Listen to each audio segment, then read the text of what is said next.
Welcome to my YouTube channel. Kung bago ka lang sa channel na to at true-blooded Aldab Nation ka, tama po ang channel na pinuntahan mo. Kaya considering na po kitang bagong subscriber. At huwag mong kalimutan pindutin yung bell para lagi po kang updated sa bagong video na ilalabas ko. Salamat po sa iyong pag-click sa channel na to. Welcome back mga kaaldab. Ito na naman po ang inyong lingkod, si Mr. Destiny. At syempre panibagong update na naman po tayo. Panibagong mga kaganapan po kina Mr. and Mrs.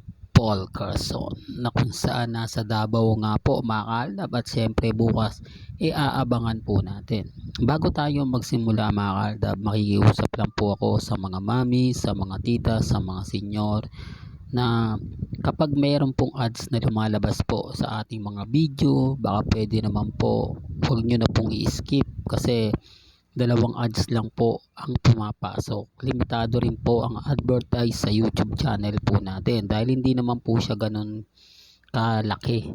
Kumbaga sabi ko nga po sa inyo, may mga bagay-bagay po na kailangan din po natin yung gawin po ba. Kaya nakikiusap po ako sa mga mami, sa mga titas, na kung may mga ads po, huwag nyo na pong i-skip, tapusin nyo na lang po mga kaaldab. Malaking tulong na po yan sa akin para ipagpatuloy ko po itong channel natin po ba. Well, mabuhay po kayo mga kaaldab. Punta na tayo sa ating napakagandang update. Ngayong nasa Davao si Alden at si Mengay naman po nasa Bulacan, na kung saan nga po mga kaaldab, doon na talaga nag-i-stay ng matagal. At yung kumakalat nga po na issue, bakit ayaw po nilang sagutin, mga katanungang binabaha din po ng mga ilang main fanatics. Yan ang pinapaliwanag ko, di po ba? Kapag ako nagbigay ng update, gusto nila may paliwanag. Ngayon tayo naman po yung hihiling na magpaliwanag naman po sila sa issue. Ang sabi nga siya ng iba, bakit pa kami magpapaliwanag? Wala namang katotohanan. Yun ang sabi po nila. Pero pansin nyo po ba yung mga post at kumbaga nangyayari sa Itbulaga? Yung tipong bumabalik talaga yung kalye serye na hindi natin inaasahan, na hindi natin ine-expect. Di po ba? Gaya nga po ng Pabebe Girl, ang laki na. May mga punto yung sinasabi ni Mengay. May mga point yung mga post ni Alden Richards sa social media. Doon pa lang panalo na po ako Pansin nyo? Mahirap po talagang ipaliwanag, pero dumarating po talaga yung destiny nila yung tadhana, na mahirap po talagang kumbaga makalimutan. Tadhana na talagang ibinibigay po lahat kina Mengay at kay Alden. Sabi ko nga po sa inyo mga kaaldab, ito na yung pinakahihintay natin. Ito na yung gusto nating makita, gusto nating mapanood at mapakinggan para po kina Alden Richards at kay Maine Paul Carson. Pansin nyo, yung mga event po kapag mga ganyang bagay, si Mama Te nasa likod lagi ni Alden Richards. Pero pansin nyo kapag may mga family, di po ba yung pupunta sa mga pamilya, bibihira po maispatan si Mama Ten agad-agad. Although sinasabi ko mga kaaldab na andun din si Mama Ten, pero hindi siya nagpo-front, parang lagi siyang huling dumating. Halata po mga kaaldab na may sinusundo siya o hinahatid.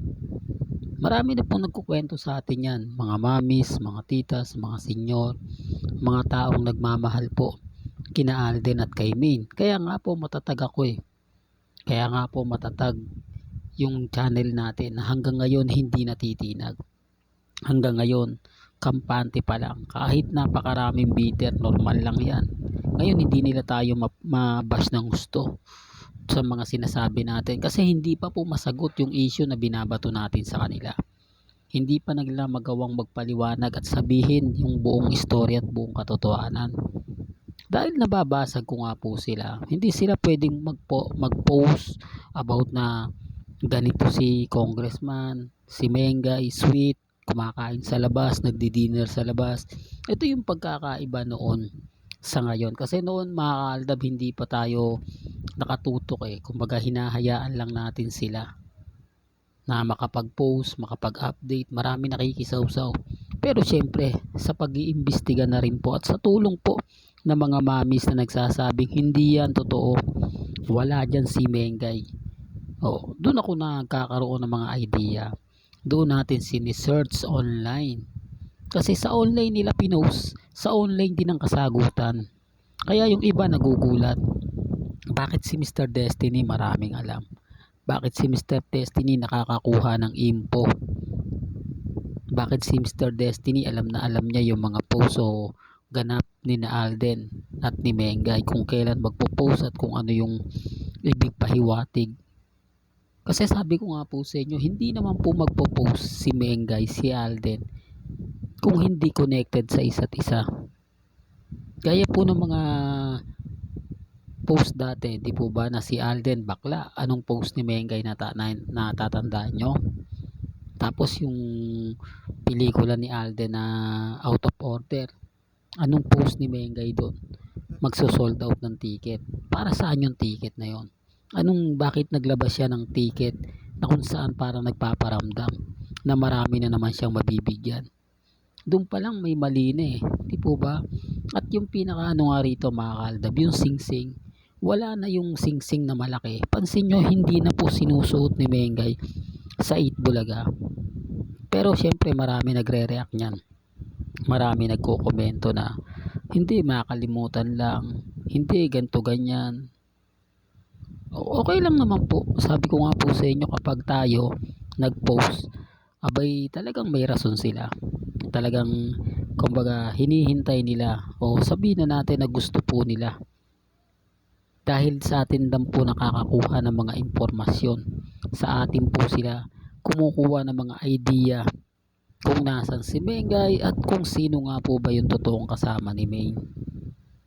Dahil hindi naman po sila pwede mag-post dahil sapul sila, kumbaga sapul sila sa akin. Nag-aantay lang ako ng post ng Armin Main Fanatics pero hindi po nila nagagawa. Wala silang post, walang update, walang paramdam, yung tipong basag na sila pero may iilan pa rin pong lumalaban.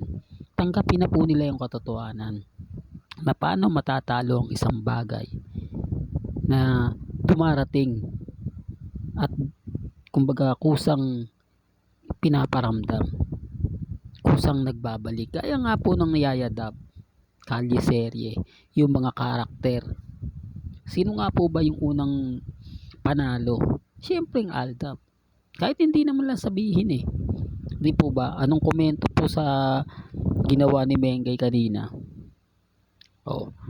Nagpa-baby girl sila. Hindi, real talk to mga Aldab. Anong karamihang komento? Aldab.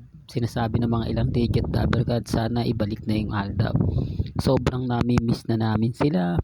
Sobrang hinihintay na ng mga viewers. Yun, hindi yun Aldab Nation Kumbaga legit dabbercads yung mga nagre-react at nagko-komento.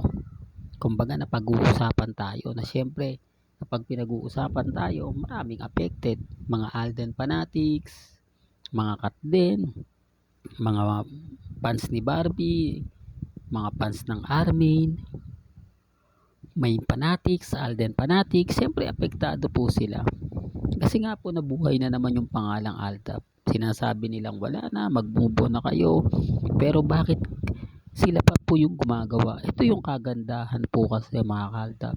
Hindi na natin pa kailangan pang mag-post, magpaliwanag. May kusang dumarating para magbigay ng ganap. Yung mga taong kumbaga hindi natin inaasahan. Yung tipong hindi natin ine-expect at gugulatin na lang po tayo. Yan ang sinasabi ko. Malay nyo mga kaaldab, sabi ko nga baka bukas makalawa gulatin po tayo ng TV5. Hindi malayong mangyari yan mga kaaldab.